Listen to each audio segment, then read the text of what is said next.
messieurs, bonjour à tous. Merci de votre présence pour ce conseil municipal du mois de juillet, l'avant-dernier avant de prendre la pause estivale. Alors nous allons procéder à l'appel et c'est M. Laurent qui va s'y coller ce soir. Alors, Romain Lopez, Présent. Luc Fortes, Présent. Annie Delcher, Présente. Jérôme Pougnan, Présent. Claudine Matala, Présente. Stéphanie Gaillet, En cours de route là-bas. Guy Lourmed, Représenté. Sophie Lopez, Présente. Philippe Garcia,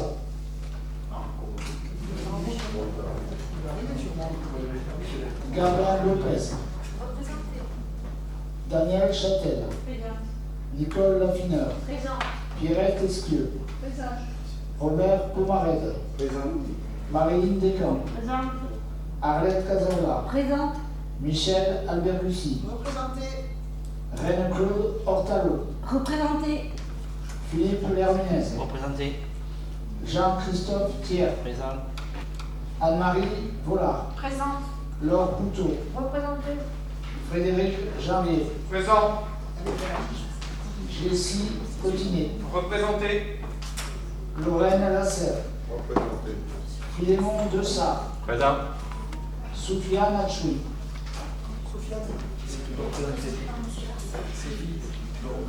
Philippe, c'est toi qui représente Sophia. Robert Duparc, Jean-Claude Lorenzo, Représenté là.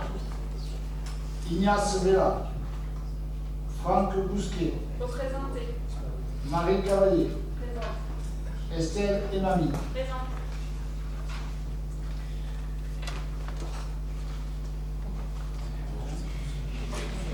Alors, nous allons procéder.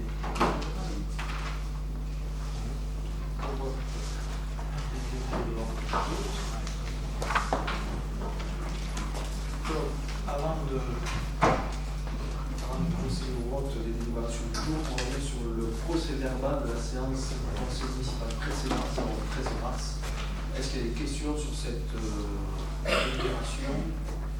Pas de questions. Je vous propose de passer au vote. Qui est contre? Qui s'abstient? Adopté. Je vous remercie. Luc, la parole est à toi pour la délibération sur le personnel.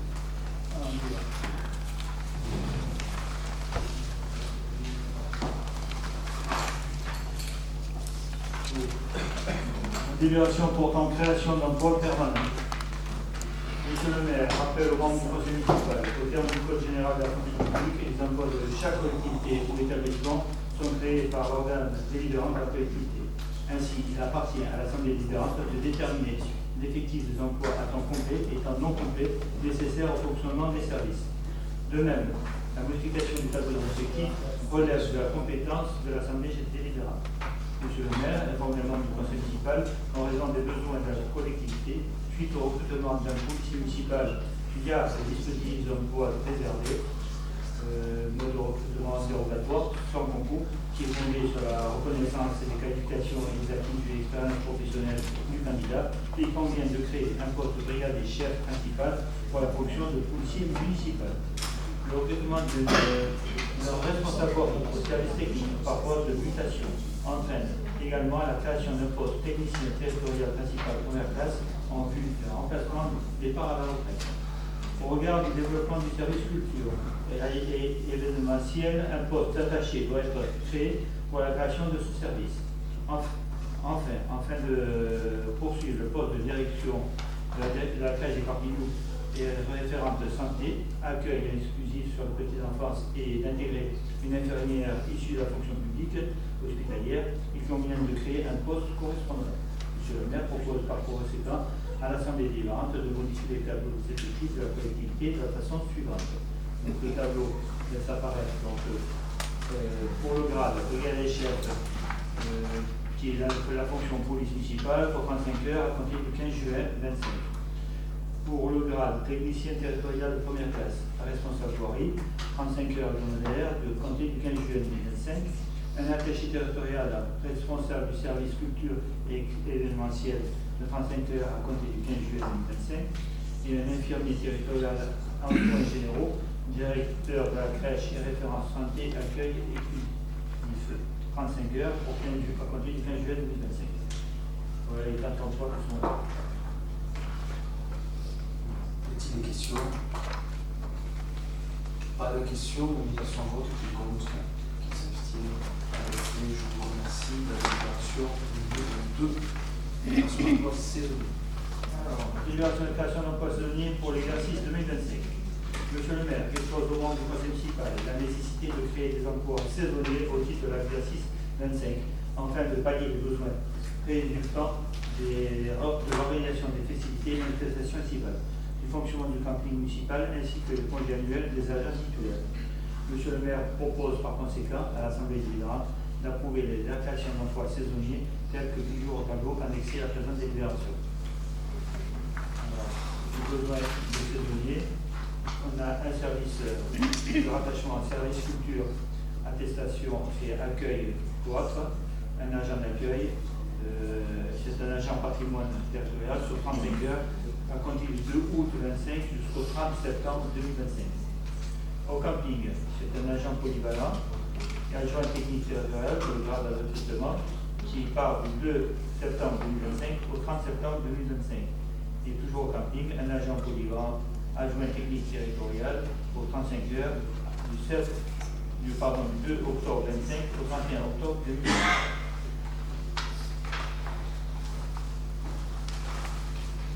Merci. Question? Non. Donc on passe au vote qui compte. Septième. Adopté. Je vous remercie. La délibération numéro 3. Alors, la 3, délibération autorisant le recrutement d'un contrat d'apprentissage. Monsieur le maire informe les membres du conseil municipal qu'en raison des besoins futurs de la collectivité au sein du service état civil, il est opportun de former un agent via le processus d'apprentissage. Monsieur le maire propose par conséquent à l'Assemblée délibérante le recours au contrat d'apprentissage pour la rentrée 2025. Donc, il s'agit de la rémunération sera versée à l'apprenti en tenant compte de son âge et de sa profession dans les cycles de formation qui poursuivent en référence au contrat d'apprentissage. Il vaut à peu près à 30 à 50% du SMIC. Y a-t-il des questions? Pas de questions. Nomination en vote. Contre. Qui s'abstient. Adopté. Je vous remercie. La délibération numéro 4 concernant les contrats d'activité accessoire. Contrat d'activité accessoire, monsieur le maire indique qu'en raison des besoins des services et d'une surcharge temporaire d'activité due au départ d'un agent dans les services de programmation culturelle, il y a lieu de créer un emploi pour faire face à un accroissement de temporaire d'activité allant du 15 juin 25 au 14 juin 26, lequel pourra renouveler si le besoin de service justifie, à la limite des dispositions de l'article L 332-23 du Code général de la collectivité territoriale. Cet agent assurera les fonctions suivantes: mission de l'expertise en programmation culturelle, gestion administrative, logistique et financière et manifestation. Monsieur le maire propose par conséquent à l'Assemblée délibérante de modifier le tableau descriptif de la collectivité de façon suivante, c'est-à-dire à compter du 15 juillet 2025, un emploi non permanent à temps non complet dans la limite de 15 heures mensuelles, du cadre d'emploi des rédacteurs territoriaux, afin d'assurer une mission d'expertise de programmation culturelle en raison d'une surcharge ponctuelle de l'activité du service. Question? Oui.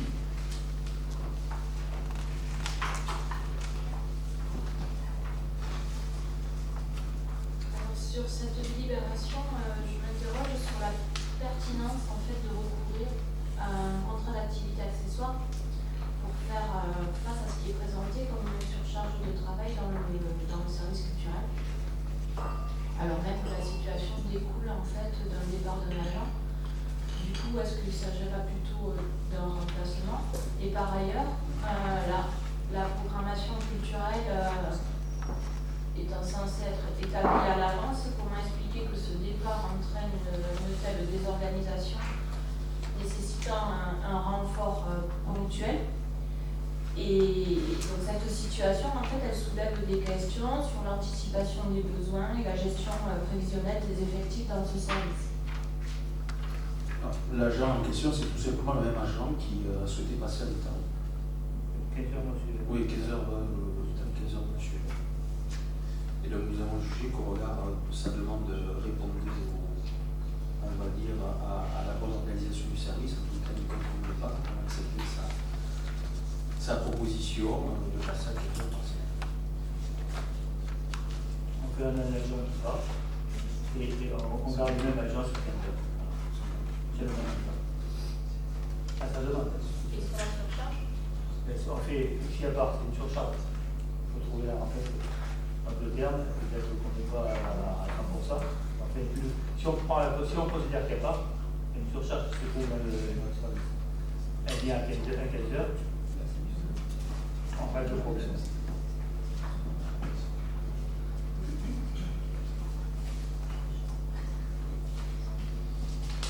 Bon, donc nous passons au vote. Qui est contre, qui s'abstient, délibération adoptée, je vous remercie.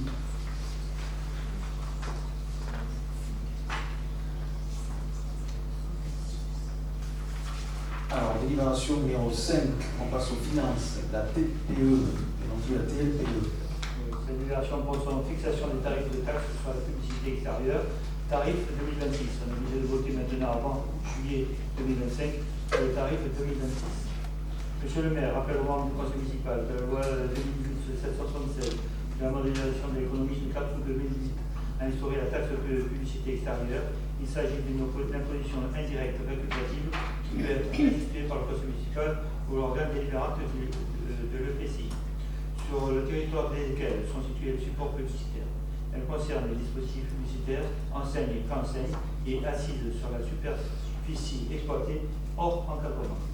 Sont exonérés de la taxe sur la publicité extérieure les supports dédiés à l'affichage de publicité à visée non commerciale ou concernant des spectacles. Les enseignes dont la somme de superficie correspond à une même activité est inférieure ou égale à 7 mètres carrés. La commune de Moissac a fait le choix d'instaurer cette taxe par libération du 25 juin 2009 en fixant les tarifs à hauteur de tarifs maximaux applicables. Monsieur le maire informe les membres du conseil municipal qui appartiennent aux collectivités fixées par libération des tarifs applicables établis conformément à l'article L454-39 et suivant du code de l'imposition des biens et services et dans la limite des tarifs normaux avant le 1er juillet d'une année pour application de l'année suivante. Les tarifs normaux de base de la taxe sur la publicité extérieure sont relevés chaque année dans une proportion égale au taux de croissance de l'indice des prix à la consommation. Hors tabac, la pénultième année, soit N-2. Le taux de croissance de l'IPC en 2004 était de plus 1,8%. Pour l'année 2028, le tarif de 2026, le tarif de référence normal de droit commun s'élève à 18,90 par hectare par an. Pour la commune de moins de 50 000 habitants, 18,60 € en 2025. Monsieur le maire propose à l'Assemblée délibérante de fixer le tarif de base 2026 et de maintenir l'exonération de la taxe pour les anciennes non cédées au sol dans la somme des superficies inférieures ou égales à 12 mètres carrés, ainsi que pour les prix enseignes dont la superficie est inférieure à 1,25 m².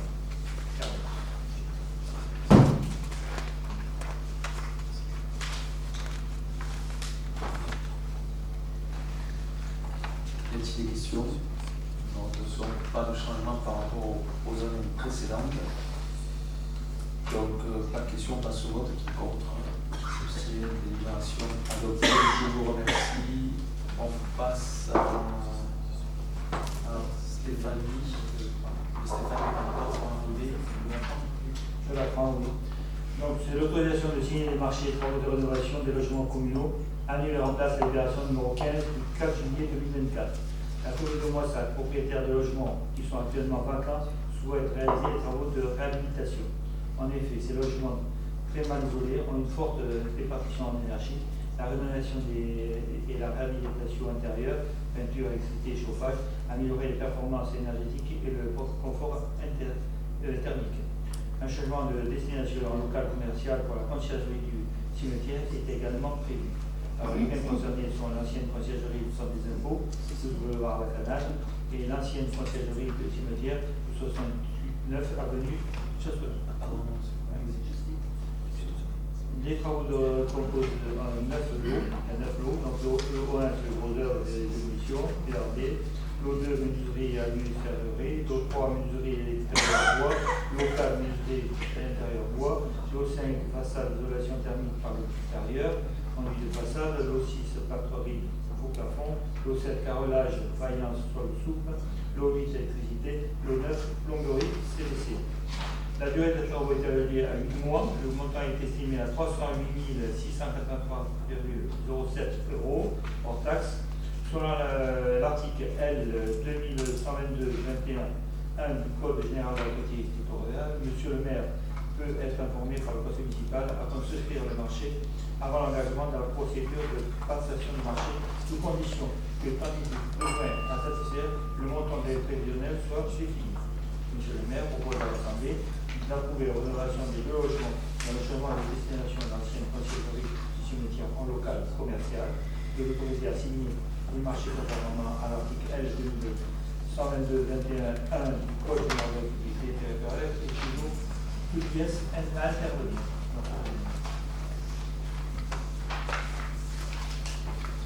Y a-t-il des questions sur ces dossiers? Donc du coup, là, c'est la première délibération qui annule et remplace celle du 4 juillet, puisqu'il y en aura deux autres, donc j'interviendrai après, mais j'ai une question par rapport à celle-ci déjà. Est-ce que vous pouvez nous éclairer sur le changement de destination en local commercial et qu'est-ce qui est prévu en fait là-dessus? Alors, je peux te laisser répondre, mais vous avez eu la publication sur les réseaux sociaux. Je pense que vous regardez avec Facebook la vidéo ça, puisque certains d'entre vous, votre collègue, les commentent régulièrement, donc elle doit avoir l'information, on va la préciser.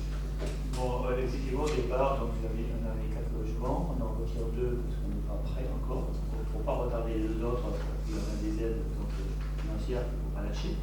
Donc le local donc, du cimetière deviendrait un local commercial, parce qu'il est bon, disons, pour le commerce local, d'avoir un bâtiment classé à ce niveau-là, avoir le logement même si c'est lié au cimetière, c'est pas adéquat.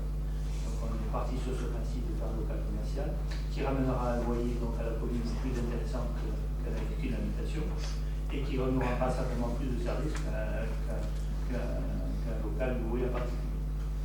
Évidemment, ce ne sera pas une surface commerciale, alimentaire ou de jeux pour enfants, ce sera évidemment un pont funèbre comme cela a été indiqué sur un appel à candidature sur le site de la ville. C'est lié au funéraire.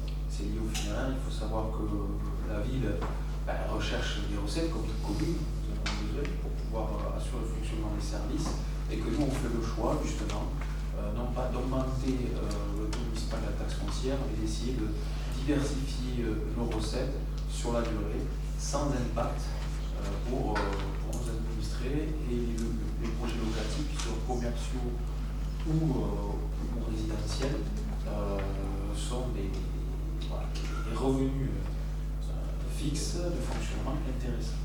Donc cela n'impacte absolument pas les financements qui étaient prévus, les aides financières, les subventions attendues. C'est des travaux. Non, au contraire, on a des accords de subvention sur ces travaux-là qu'on n'avait pas encore sur les autres. Donc en fait, on attaque les travaux vraiment, on sait qu'à la route parce que la subvention est accordée, et on retarde un peu les autres parce que bon, en fait, on n'a pas encore de réponse, on n'a pas encore vu toutes les pistes possibles de subvention. Les logements qui ne sont pas dans le périmètre aussi de production, et c'est là qui nous embête, c'est que on n'a pas, ces 2 autres logements ne sont plus dans ce périmètre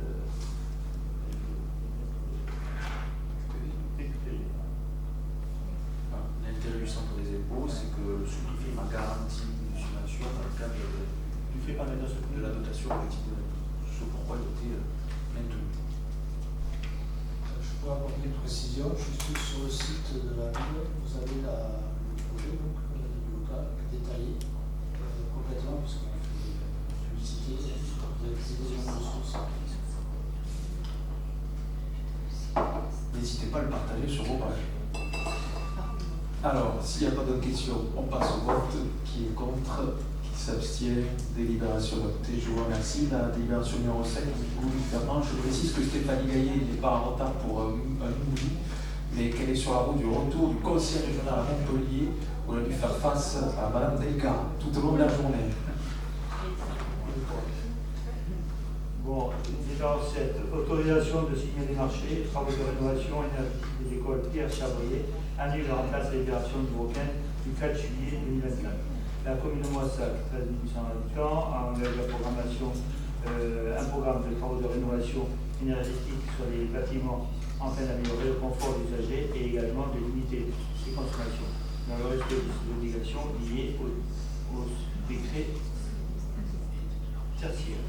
La commune a réalisé en 2023 un audit énergétique de ces sites et de leurs points forts et points faibles, et ainsi pu identifier plusieurs lots de travaux à réaliser dans le cadre de sa rénovation énergétique. Le bien concerné à l'école Pierre Chabrier de rue Jean-François Antique, les travaux vont décomposer en 12 lots. Donc le premier lot, c'est le bâtiment modulaire, le deuxième lot, c'est l'amiantage et plombage, troisième lot, c'est beaux œuvres, quatrième lot, charpente, couverture des mairies, cinquième lot, menuiserie d'aluminium, chalerie, sixième lot, menuiserie extérieure, septième lot, plâtrerie, huitième lot, menuiserie intérieure, neuvième lot, revêtement de sol, faïence, lot 10, peinture, nettoyage, lot 11, électricité, CFO, CFA, CFJ, lot 12, CVC, plomberie sanitaire. La durée des travaux est évaluée à 12 mois, le montant est fixé à 1 157 430,27 € hors taxe. Selon l'article 1.222-21.1 du Code général de la territoriale, M. le maire peut être autorisé par le conseil municipal à soutenir des marchés avant l'engagement de la procédure de passation du marché, sous condition que l'étendue du besoin à satisfaire et le montant prévisionnel soit défini. M. le maire propose à l'Assemblée de l'autoriser à signer des marchés conformément à l'article 1.222-21.1 du Code général de la collectivité territoriale et toute pièce à intervenir.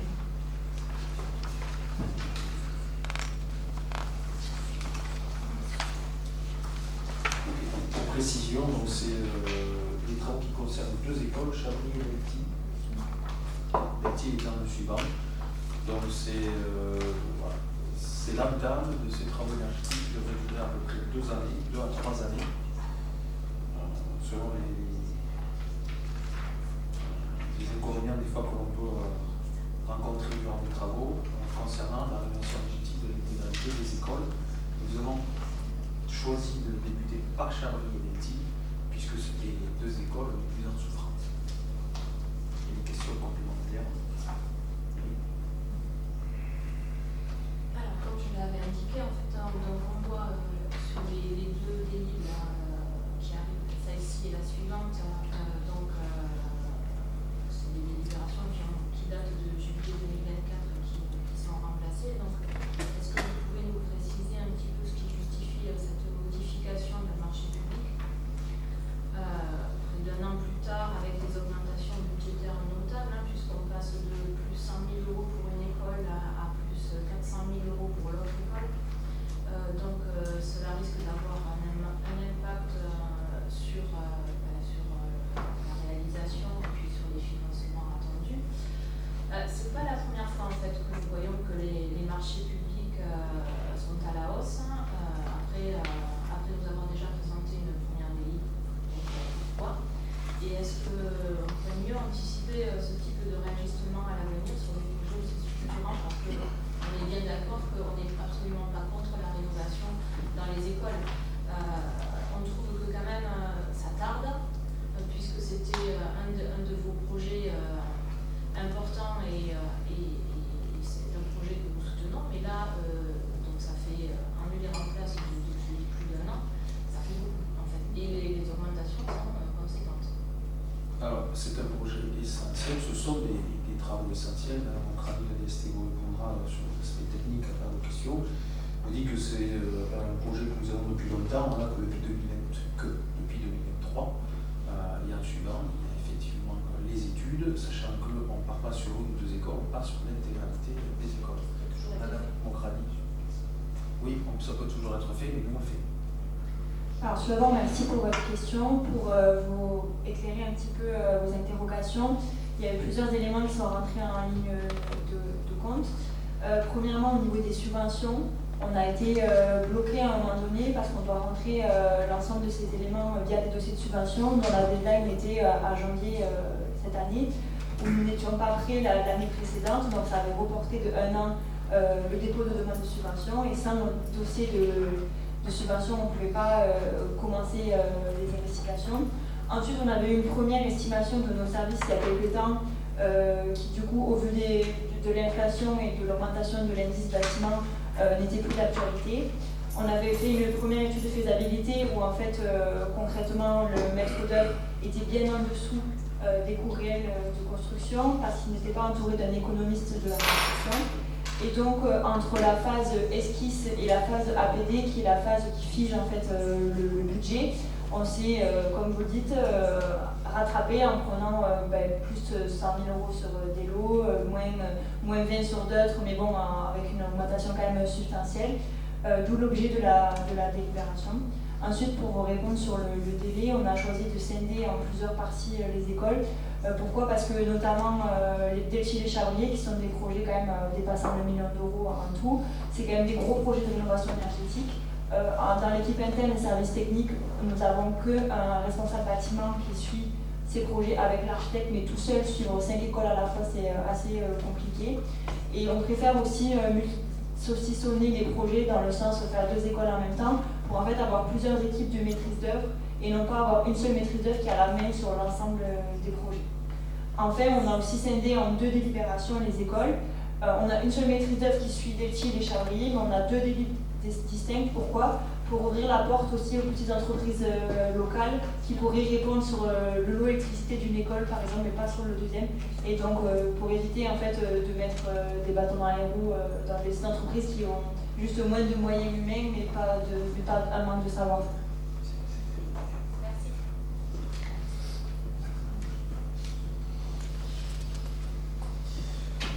Merci Madame pour cette précision. Y a-t-il d'autres questions? Non.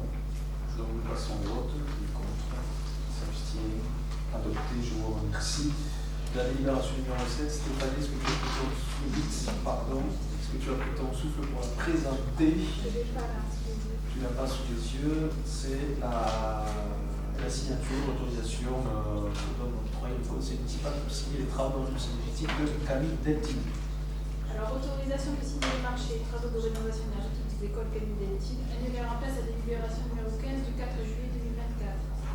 La commune de Moissac, 13 800 habitants, a engagé un programme de travaux de rénovation énergétique sur ses bâtiments afin d'améliorer le confort des usagers et également de limiter ses consommations dans le respect de ses obligations liées au décret tertiaire.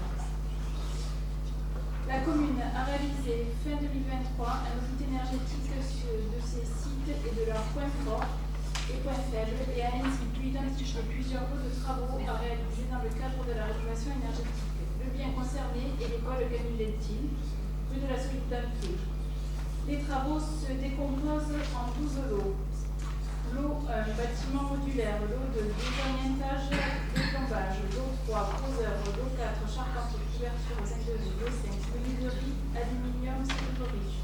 Lot 6, menuiserie extérieure, lot 7, plâtrerie, lot 8, menuiserie intérieure, lot 9, revêtement sol faïence, lot 10, peinture, nettoyage, lot 11, électricité, CFO, CFA, SSI, lot 12, CVC, plomberie, sanitaire. La durée des travaux est évaluée à 12 mois. Le montant est estimé à 372 563,04 € hors taxe. Selon l'article L. 2122-21-1 du Code général des collectivités territoriales, Monsieur le maire peut être autorisé par le conseil municipal à souscrire des marchés avant l'engagement de la procédure de passation des marchés sous condition de l'étendue des besoins à satisfaire et le montant prévisionnel soit défini. Monsieur le maire propose à l'Assemblée de l'autoriser à signer les marchés conformément à l'article L. 2122-21-1 du Code général des collectivités territoriales et toute pièce à intervenir. Merci Stéphanie. Si des questions, celles-ci je présume ont été déjà abordées tout à l'heure. Moi je vous propose de passer au vote. Qui est contre? Qui s'abstient? Adopté. Je vous remercie. La délibération numéro 9, je crois que c'est Philippe qui la présente. C'est Daniel, pardon. La convention de service de passage d'une canalisation souterraine sur une parcelle communale, passage indispensable pour la réalisation des travaux de l'église de Sainte-Famille. convention de servitude de passage d'une canalisation souterraine sur la parcelle communale cadastrée section BW numéro 0335-145, chemin de l'église de Saint-Laurent, entre la commune et M. Philippe Nunez. Monsieur le maire expose aux membres du conseil municipal que dans le cadre de la réhabilitation de l'église de Saint-Laurent, la commune sollicite M. Nunez, le propriétaire de la parcelle BW 0335, située au 145 chemin de l'église de Saint-Laurent, afin d'établir en demeure une canalisation d'évacuation des eaux pluviales de l'église de Saint-Laurent. Cette canalisation se consacrerait dans une emprise de 3 mètres de large contenant la dite canalisation et ses accessoires vers le point de raccordement. Cette évacuation est indispensable pour assurer la conservation et pérennité du bâtiment, éviter l'infiltration d'eau au pilier, éviter la mise en charge des réseaux, prévenir les remontées capillaires et protéger les fondations. Après étude technique menée par le maître d'œuvre en charge du projet, il apparaît qu'aucune autre solution d'évacuation gravitaire n'est possible depuis l'église vers le réseau public ou un exutoire naturel en raison de la configuration topographique du site, de l'enclavement du bâtiment par les propriétés privées, de l'absence d'exutoire direct sur le domaine public à proximité immédiate. Il apparaît par ailleurs qu'une canalisation est déjà existante en lieu de place où cette projetée est bûchée et n'a pas été reconnue. Elle sera découverte et déposée dans le cadre de travaux. Pour fixer les conditions des travaux à réaliser sur la parcelle de l'UNES, le cadastre selon la section BW numéro 0335, la commune a élaboré une convention de servitude à titre gratuit, sachant que les frais liés à cette opération seront à la charge de la commune. En conséquence, il est proposé à l'Assemblée délibérante d'autoriser M. le maire, agissant par délégation, à signer tous les documents intervenus relatifs à cette convention de servitude sur la parcelle cadastrée BW numéro 0335, située au 145 chemin de l'église de Saint-Laurent, appartenant à M. Inès Philippe. Y a-t-il des questions? Oui. Oui, donc sur la convention de servitude, pas de souci particulier, mais la question c'était est-ce que ces travaux de passage d'une canalisation souterraine pour rénover l'église de Saint-Amand, est-ce qu'ils ont été budgétés dans la délibération que nous avons votée il y a un an et qui budgétisait ces rénovations à 500 000 €? Je me permets de répondre. Alors, très bonne question. Justement, oui, ils ont été budgétisés et on est même en dessous de l'estimation qui avait été faite, sachant que l'estimation était à 501 000 €, qui n'intégrait pas de PSE. Et là, on arrive en dessous, on a fait la SAO aujourd'hui, on arrive à 470 000 € en intégrant la PSE qui est l'embellissement des façades, compris du coup ces travaux de canalisation.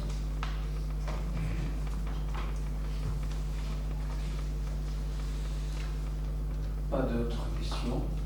Non. Donc nous passons au vote. Qui est contre? Qui s'abstient? Pas voté. Je vous remercie. La délibération suivante, Philippe Garcia, qui est l'acquisition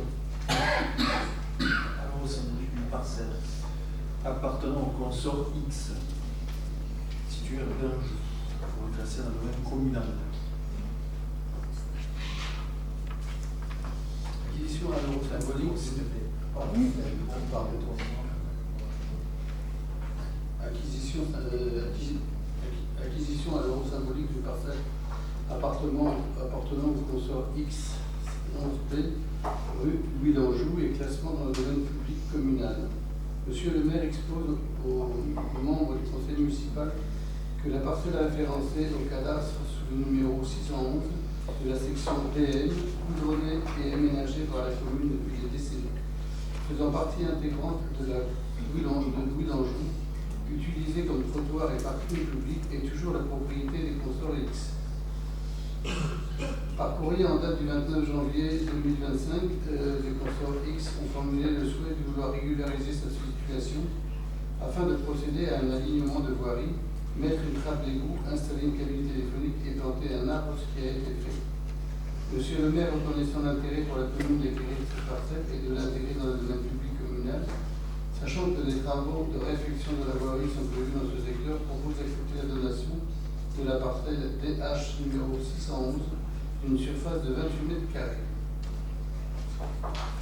Des questions? Pas de questions. Apparemment, c'est issu de l'accord verbal qui date des années 1880. Même terme que plusieurs n'ont pas connu. Alors, nous passons au vote. Qui est contre? Qui s'abstient? Délibération adoptée. Je vous remercie. La numéro 11, Annie Delchet, concernant la convention de gestion du Carmel. La commune de Moissac est propriétaire du Carmel, situé 5 centre du Calvaire. Il a été acquis par délibération du 29 juillet 1999. Par délibération du conseil municipal en date du 10 mai 2000, il a été décidé de confier la gestion du centre international d'accueil et de séjour au club alpin français de Toulouse. Une convention a été signée pour une durée de 25 ans. Un avenant numéro 1 a été établi par délibération du 7 mars 2002, modifiant le montant de la redevance et la réalisation des travaux. Monsieur le maire propose de modifier par voie d'avenant numéro 2 la durée de la convention qui prend fin cette année pour prolonger de 2 ans le contrat initial.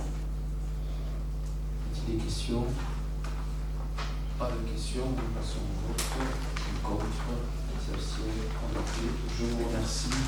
Philippe, pour les attributions de subvention façade dans le cadre de l'OPA.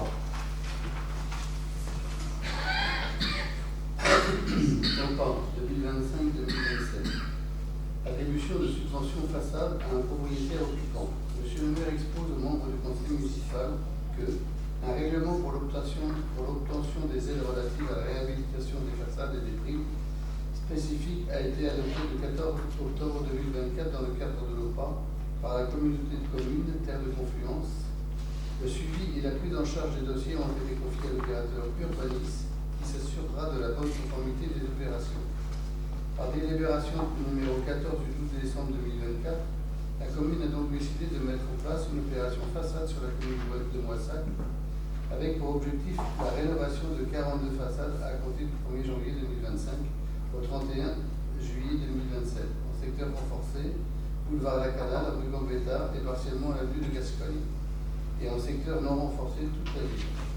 Par délibération du numéro 15 du 12 décembre 2024, la commune a approuvé les termes de la convention de partenariat avec la Fondation du patrimoine. Au titre de ce dernier titre, les deux dossiers façades ont été déposés auprès de l'opérateur urbaniste par les propriétaires occupants. Madame M.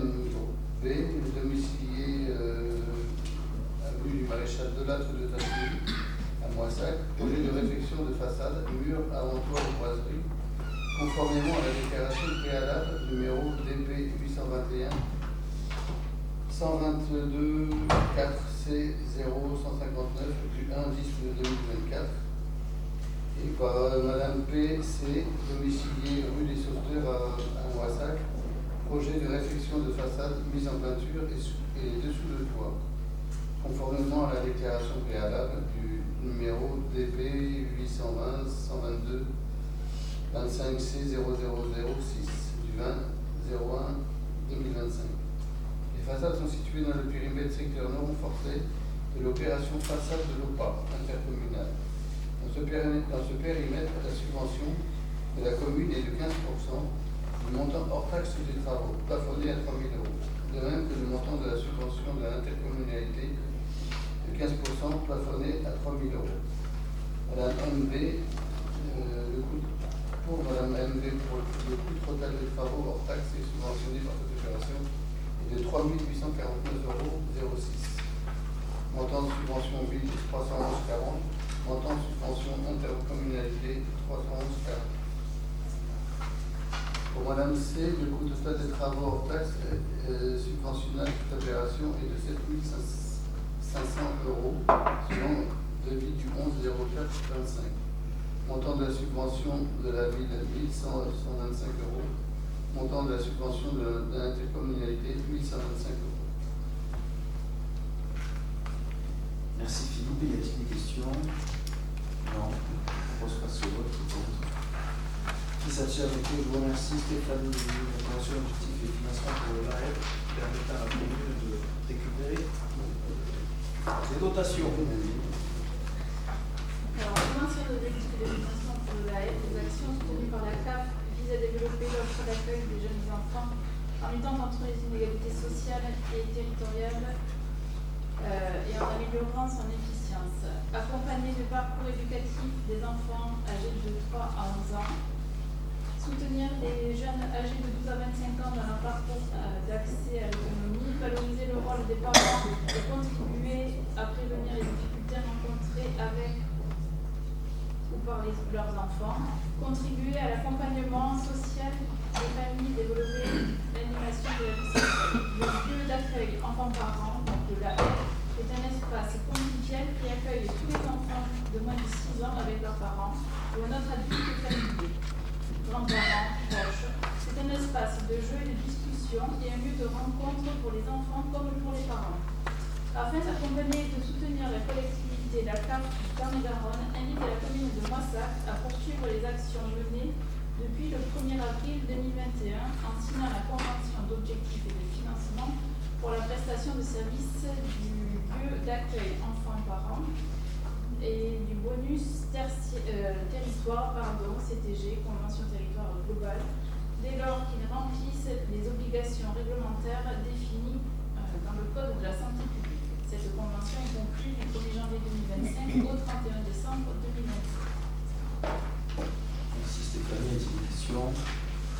Pas de questions, on passe au vote. Contre, s'abstient, délibération adoptée. Je vous remercie. La délibération 14 concerne la création d'un conseil pour les droits et devoirs de famille connu sous la commune du CDDF. C'est un dispositif qui a été créé sous le mandat de Nicolas Sarkozy en 2007-2008. L'intérêt de ce dispositif que nous intégrons au CLSPD est de permettre aux maires d'avoir des informations du début de la chaîne de repérage des problématiques rencontrées par les mineurs jusqu'à la fin de la chaîne, à savoir la sortie pénale, la conclusion pénale, puisque l'idée est d'associer divers acteurs, bien sûr le mairie évidemment avec tous ses services concernés, la police et la gendarmerie nationale, la direction de l'éducation nationale, le proviseur du collège François Mitterrand, et bien sûr monsieur le préfet, le procureur et le juge des enfants.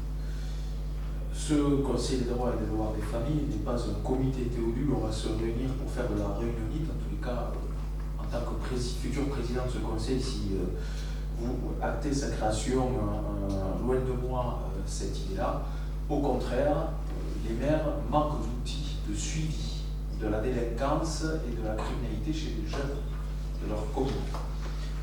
Et grâce à cet outil-là, je pourrais être informé des cas difficiles que nous rencontrons, soit dans l'espace public ou surtout dans les établissements scolaires, notamment du secondaire, et également signaler, non pas comme un coup d'épée dans l'eau, mais avoir un véritable visu sur le signalement des enfants déscolarisés ou relevant de problématiques d'assiduité. Et on sait qu'à Moissac, ce problème est prégnant du fait du déplacement saisonnier de certains individus habitant notre commune qui déscolarisent en cours d'année les enfants que nous rencontrons des fois de manière totalement involontaire et inopinée aux quatre coins de la rue à certaines périodes de l'année. Grâce à ce dispositif, dans lequel nous associons d'ailleurs le service AED-ESH du CCAS, nous pourrons faire le signalement et discuter le cas concret avec l'intégralité des forces de sécurité, de l'État et de la justice. Ça permettra aussi du coup d'indiquer aux procureurs et aux juges des enfants nos priorités, et je n'hésiterai pas à demander aux juges des enfants notamment la mise sous tutelle des allocations familiales lorsque celles-ci ne seront pas utilisées dans le cadre de l'éducation des enfants. C'est certes un outil pédagogique et aussi un outil d'information aux parents, mais il y a aussi des aspects de suivi et répressif que nous mettrons en vigueur. Il faut savoir d'ailleurs qu'à sa création, en suivant sa création en 2009, la loi Ciotti permettait la suspension des allocations familiales lorsqu'il y avait une carence éducative des enfants. Et dans le cadre de ce CDDF, les maires pouvaient interpeller et demander, avec bien sûr l'appui des autorités préfectorales siégeant dans ce CDDF, la suspension des allocations familiales auprès du président du conseil départemental, feu conseil général de l'époque. Cette loi malheureusement a été supprimée en 2013 sous le gouvernement socialiste de François Hollande, mais nul doute, et nous l'espérons tous, qu'elle sera prochainement restaurée. Dieu sait qu'il en a besoin. Certes, ça ne règle pas tout, mais on sait très bien que lorsqu'on ne tape pas aux porte-monnaies des parents, il n'y a guère de dissuasion. Je ne vais pas rentrer dans les tristes et dramatiques événements qui ont lieu notamment cette semaine avec l'assassinat par un mineur criminel d'une surveillante d'école, sans parler non plus également de l'assassinat d'un jeune habitant d'Axe. Et d'ailleurs, je vous invite à écouter le cri du cœur de son père qui s'infiltre et qui essaie d'alerter la population et le pouvoir public sur les abus notamment de l'immigration massive et d'une déliquescence de la justice à l'égard des mineurs. Bien sûr, son cri du cœur, vous ne l'entendrez pas dans les médias convenus, mais je vous invite à aller le voir parce qu'il est poignant et il nous appelle à un sursaut avant qu'il ne soit trop tard. Alors nous, à notre humble niveau municipal, nous n'avons pas la possibilité de mettre en prison des mineurs délinquants, sinon croyez-moi que ceux qui ont notamment incendié une voiture de police, je ne les croiserai pas comme je les ai croisés à la fête foraine de la Pentecôte le week-end dernier. Mais en tous les cas, nous avons des outils à disposition et je considère qu'il faut que nous puissions les activer pour suivre au mieux les familles à problème, je ne dirais pas en difficulté, parce que certains me diront, mais vous savez, ils vivent dans des conditions difficiles, soit parce que ce sont des familles monoparentales, soit parce qu'ils ont des faibles revenus. Sauf que je rappelle quand même que la pauvreté ne signifie pas délinquance ou criminalité, loin s'en faut. Prenez la Creuse. Voilà. La Creuse est un des départements les plus pauvres de France et c'est là où les crimes et les délits sont les plus bas. Donc cette corrélation est faite sous le sceau d'une idéologie laxiste qui refuse de voir la vérité en face. Nous la voyons pleinement en face et ces outils aujourd'hui, j'en ai besoin pour avoir un suivi que je n'hésiterai pas à vous remonter lorsque cela me sera permis sous le sceau du lever de la confidentialité. Et j'espère que ces outils reprendront d'autant plus de muscles et d'aspects coercitifs dans les prochains mois, lorsque nos parlementaires légiféreront, parce que les Français le demandent, de l'ordre, de l'autorité, de la sécurité et surtout des sanctions implacables à l'égard des mineurs délinquants et criminels. Est-ce qu'il y a des questions sur cette délibération? Oui. Une remarque et une question. Donc, la remarque, c'est que vous mettez en place donc, le Conseil pour les droits et devoirs des familles avant de mettre en place le Conseil local de sécurité et de prévention de la délinquance et de la radicalisation. Votre réticence à réactiver ce CLSPD que vous avez mis en sommeil à votre arrivée ne nous étonne pas, vu que vous l'avez encore qualifié aujourd'hui de comité Théodule. Alors nous sommes inquiets de votre empressement à donner des leçons aux familles avant d'avoir réuni le CLSPDR, parce que le CLSPDR, son objectif, c'est de diagnostiquer les problèmes de la délinquance à Moissac, d'évaluer les politiques publiques actuelles et d'en mettre d'autres. Tandis que le Conseil pour les droits et devoirs des familles, son objectif, c'est déjà d'être dans l'action. Donc vous mettez une action en place sans avoir au départ évalué avec les partenaires les besoins sur la ville. Donc ma question, nous ne doutons pas que vous mettrez en place des missions répressives à l'égard des familles que vous jugerez défaillantes. On ne sait pas sur quels critères. En revanche, En tant que président du futur Conseil pour les droits et devoirs des familles, nous souhaiterions savoir ce que vous proposerez pour soutenir les familles dans l'exercice de leurs droits.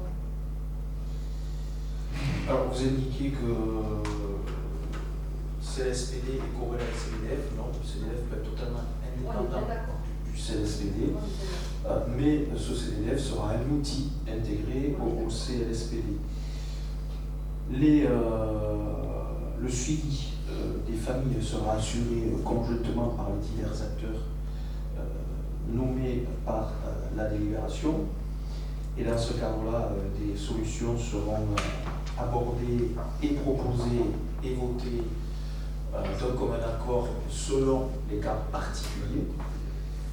Concernant l'évaluation du territoire, je vous renvoie au contrat de ville où il y a un diagnostic sécurité qui a été fait par la gendarmerie nationale que nous avons voté il y a de cela quelques semaines, donc le diagnostic territorial et les besoins que nous avons. Quant au faisceau qui mène les jeunes à cette délinquance, moi j'en vois 3. L'immigration massive, avec le communautarisme qui leur est effectivement corrélé, le laxisme judiciaire, notamment d'une justice infiltrée par l'extrême gauche et le syndicat de la magistrature, et le délitement de l'autorité entamé sous François Mitterrand et que nous cessons de subir depuis 40 ans. Oui. Je réitère la question. En tant que président de ce conseil, quelles actions mettrez-vous en place pour proposer, pour soutenir les familles dans l'exercice de leurs droits? Je viens de vous dire que l'intérêt de ce CDDF, c'est d'étudier au cas par cas les problématiques des familles qui seront convoquées et que donc, en fonction de ce cas par cas et des problématiques particulières, nous agirons avec les outils qui nous seront octroyés. En tous les cas, c'est certain que je ne convoquerai pas les parents pour leur dire « Madame, monsieur, c'est pas bien ce que votre enfant a fait ». Pour ensuite organiser une partie de jeu de ballon avec telle ou telle association des policiers municipaux. Ça, ce ne sera pas effectivement l'état d'esprit de ce CDF. Vous l'aurez compris. Je rappelle que jusqu'à présent, vous n'avez pas montré une aide particulière pour mettre en valeur les droits des parents. Vous avez augmenté les tarifs de cantine, vous avez augmenté l'accès au centre de loisirs, vous avez supprimé pendant un temps le centre de loisirs pour les jeunes de plus de 17 ans. Qu'est-ce qu'il y a encore? Vous n'avez fait aucun travail sur la santé mentale, alors qu'on sait tous ici que depuis le Covid, il y a quand même un problème de santé mentale pour les jeunes. Je vais peut-être m'arrêter là, mais j'attendais des propositions, si vous voulez, dans ce domaine, vu que vous avez détruit beaucoup de choses. Alors, je vous rappelle juste que nous n'avons rien détruit. Au contraire, nous avons bâti une politique de la petite enfance offensive, avec notamment les crèches, et je ne vais pas y revenir, un festival jeunes enfants et d'autres services bien encore. Sur le centre de loisirs ados, vous savez très bien que c'est un mage qui, de par sa situation financière et le rapport de la Chambre générale des comptes, qui indiquait justement un montage juridique inadéquat avec les règles du Code général des collectivités territoriales, que ce centre ne pouvait pas perdurer, donc nous en avons créé un autre. Par conséquent, nous n'avons pas détruit, on ne pas remplacer. Et je vous rappelle une chose, c'est qu'aujourd'hui les Français subissent de plus en plus, ils en ont assez, et si d'ailleurs on leur permettait de s'exprimer via un référendum, croyez-moi que ce que vous avez détruit, vous, pendant 40 ans, quand vous étiez au gouvernement, et aujourd'hui, quand vous êtes au département, et aujourd'hui, lorsque vous êtes à la région Occitanie, croyez-moi que c'est vous qui avez justement détruit les liens qui faisaient notre société, et nous, à notre humble niveau, on essaie progressivement de penser les plaies. Alors c'est sûr que ce sont des emplâtres sur le genre de bois, mais j'espère qu'en 2027, les Français suivront pour que justement nous ne mettions plus des emplâtres dans les jambes de bois, mais que nous fassions ce qu'il faut pour restaurer l'autorité de l'État dans tous les domaines. Et juste pour la santé mentale, ce n'est pas la commune, mais la communauté des communes qui gère les problématiques de santé. On a déjà assez à faire de notre côté. Et la justice, ce n'est pas la commune, c'est l'État. Et effectivement, Stéphanie Ailly le relève, il y a le service DSH qui existe, nous ne l'avons pas supprimé, on a même augmenté les heures et donc les moyens alloués à ce service. Et qu'il y ait effectivement, tu peux prendre la parole si tu le souhaites, Stéphanie. Le service AEDFSH est là en soutien des familles et des enfants qui sont en difficulté, handicap ou difficultés scolaires. Donc ce service observe les enfants et après rencontre les parents, discute et les oriente vers les médecins et les aides dont ils peuvent disposer. Voilà. Est-ce qu'il y a d'autres questions? Oui.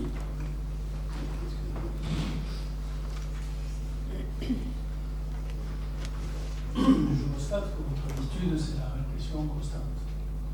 Mais qu'est-ce que vous proposez d'autre que la répression? Parce qu'actuellement, je pense que la répression, elle existe depuis des temps et on constate que la civilisation n'est pas consommée.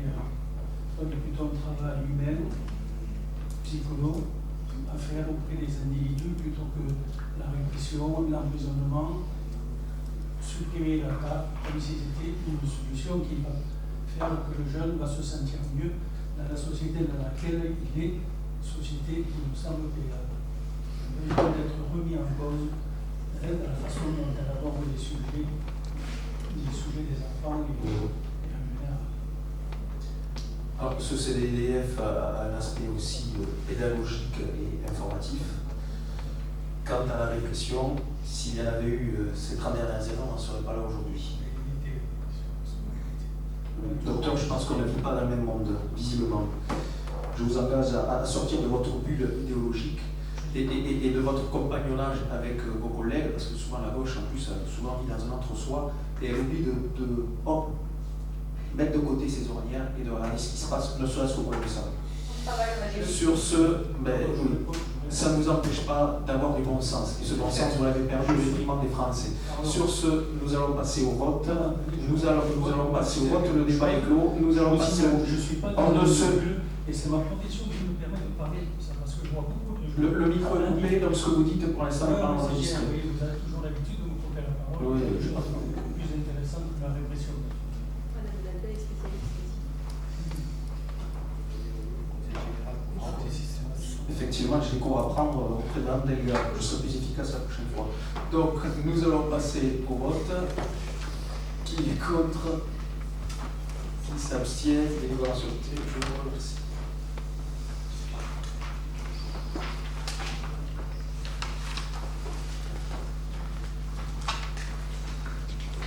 Convention entre l'abbaye de Moissac et l'Office de tourisme intercommunal Terre des Confluences. La ville de Moissac et l'OTI souhaitent poursuivre leur partenariat pour la commercialisation des visites à destination des groupes ainsi que le développement des parcours numériques via l'application Validic. Le projet de convention 2025 réactualise celle de 2024. Le principe d'une rétrocommission de 10% pour toute prestation animée par les guides conférenciers de la ville de Moissac et commercialisée par l'OTI reste inchangé. Par contre, il est spécifié que l'OTI aura recours en priorité aux guides de la ville de Moissac pour toute demande de visite guidée ne concernant que l'abbaye ou la commune labellisée Ville d'Art et d'Histoire. Les packages visites à la journée sur le territoire intercommunal ou à l'échelle du grand site d'Occitanie, associant différentes prestations, restauration, visite de site, hors de la commune, etc., seront commercialisés par l'OTI et animés par leur guide conférencier. L'OTI poursuit le financement d'un compte professionnel auprès de Validic, permettant de proposer des parcours ludiques numériques sur le territoire.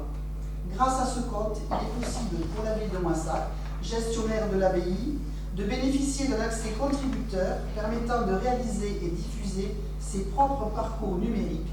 Ce service est facturé annuellement 400 € hors taxe par la société Validic. Merci. Y a-t-il des questions sur ce sujet? Non. Donc nous passons au vote. Qui est contre? Qui s'abstient? Délibération adoptée. Sophie, pour la convention entre la ville et le cinéma. Convention entre la ville de Moissac et le cinéma Concorde de Moissac. Dans un souci souci de promouvoir la culture cinématographique et d'encourager l'accès au cinéma pour tous, le Cinéma Concorde et la ville de Moissac souhaitent établir un partenariat dans le cadre d'initiatives culturelles et notamment dans l'objectif d'inclure des séances de cinéma dans la programmation culturelle et patrimoniale municipale. La convention de partenariat établit les modalités et définit le rôle de la ville et du cinéma dans cette collaboration. Il est notamment spécifié que les conditions sont les suivantes. Le cinéma propose des séances dans son établissement en lien avec la programmation et que ces séances seront définies avec les services culturels. Le cinéma se charge de l'intégralité de la billetterie pour les séances au cloître. La programmation, comme les tarifs, sont définis en accord avec les services culturels. De plus, dans le cadre de ces séances au cloître, une commission de 20% sur les recettes est facturée par la ville au cinéma. Et enfin, la ville se charge de la communication et pour les séances en plein air, de la logistique et du matériel nécessaire aux projections et au confort des spectateurs. La durée de cette convention serait de 24 mois.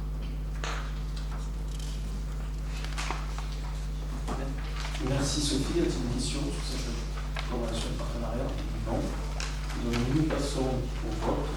Qui s'abstiennent. Délibération votée.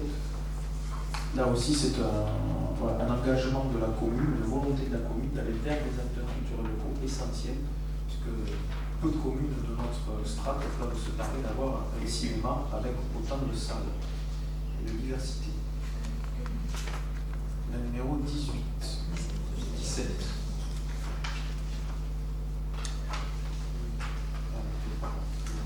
Ouais, numéro 17, salut.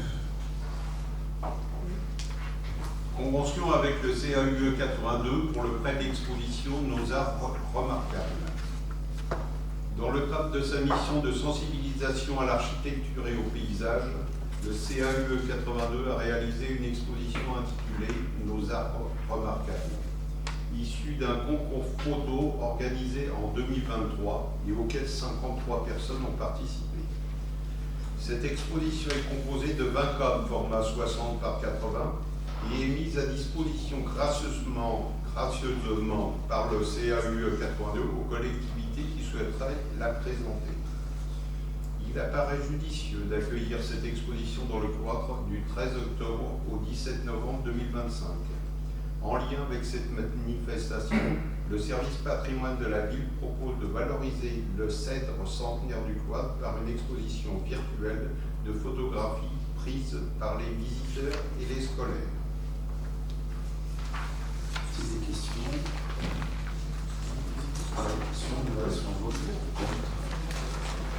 Qui s'abstient? Délibération adoptée. Je vous remercie. Le numéro 18, Jean-Christophe, pour la convention entre l'APATG et la ville concernant la régulation des pigeons. Convention d'intervention par régulation de la population des pigeons de la ville en piégeage sur la commune de Moissac à intervenir avec l'association des pigeons agréés de Tarn-et-Garonne, APATG, campagne 2025. Monsieur le maire expose aux membres du conseil municipal que la commune mène une politique de régulation de la prolifération des pigeons sur le territoire communal. Les derniers étant à l'origine de diverses nuisances. Cette prolifération devient problématique et la mairie est souvent sollicitée pour intervenir auprès des habitants moissacais.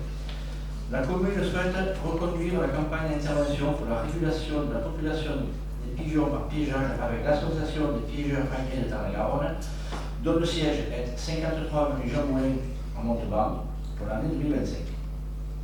La convention de partenariat à reconduire avec cette association précise les conditions et modalités de la campagne de piégeage, les droits, obligations et responsabilités de chacune des parties et le financement. En l'espèce, les modalités financières d'exécution de la convention pour l'année 2025 sont les suivantes.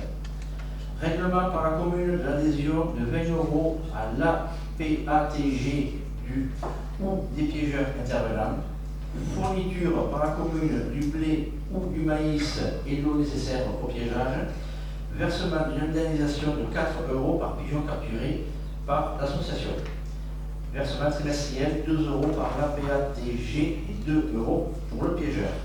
C'est l'objet de la présente délibération. Oui, merci Jean-Christophe. Y a-t-il des questions? Non, nous passons au vote. Qui est contre? Qui s'abstient? ancienne mentionné la dernière délibération du 15 juin avec toi, Luc, et le cimetière. Le cimetière. L'approbation du projet d'extension du cimetière 04 sur la commune de Moissac et lancement de l'enquête publique. Monsieur le maire expose au membre du conseil municipal que la commune fait face à une réaction des concessions disponibles au regard des demandes annuelles de cession malgré les procédures de reprise de concession dans les cimetières de 04 à Moissac et souhaite procéder à son extension. Il est précisé que l'article L 2223-1 du CGCT prévoit que la création d'un bâtiment et la transformation d'un cimetière sont décidées par le conseil municipal. Toutefois, dans les communes urbaines et à l'intérieur des périmètres d'agglomération, la création d'un bâtiment et la translation d'un cimetière à moins de 35 mètres des habitations sont autorisées par arrêté du représentant de l'État dans le département ou d'après une enquête publique réalisée conformément aux articles 3 du titre 2 du livre du Code de l'environnement et avis de la commission départementale compétente en matière d'environnement, du risque sanitaire et technologique. À ce jour, il ne reste que quelques emplacements libres dans la cimetière communale, la 04. Aussi, il convient de prévoir un avancement par la création d'emplacements en nombre suffisant. Pour rappel, l'article L 2223-2 du CGCT précise que les terrains consacrés à l'élimination des morts doivent être 5 fois plus étendus que l'espace nécessaire pour y déposer les nombres présumés de défunts qui peuvent y être enterrés chaque année. Pour cela, la commune possède des parcelles de terrain contiguës au cimetière dont la surface est suffisante, dont une partie est située à moins de 35 mètres d'une habitation.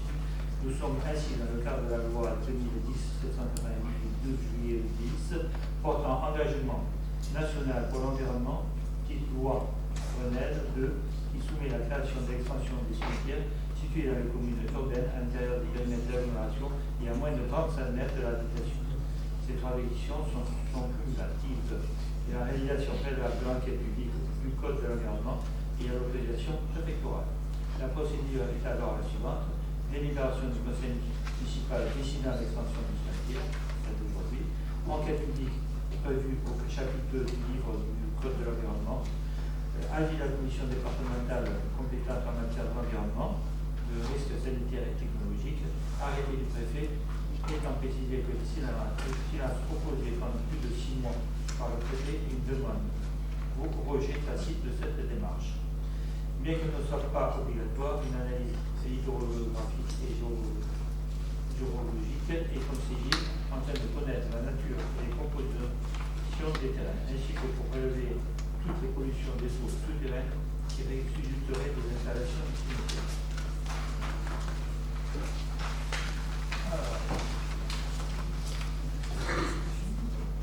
Les éventuels préjudices qui seraient subis par les voisins en raison de la création ou de l'avancement du cimetière peuvent donner lieu à l'intervention qui présente un caractère anormal et spécial pour eux. En conséquence, le projet d'extension du cimetière est soumis à l'Assemblée délibérante en vue d'autoriser M. le maire à lancer une procédure d'enquête publique et à réaliser des études et travaux nécessaires à sa réalisation.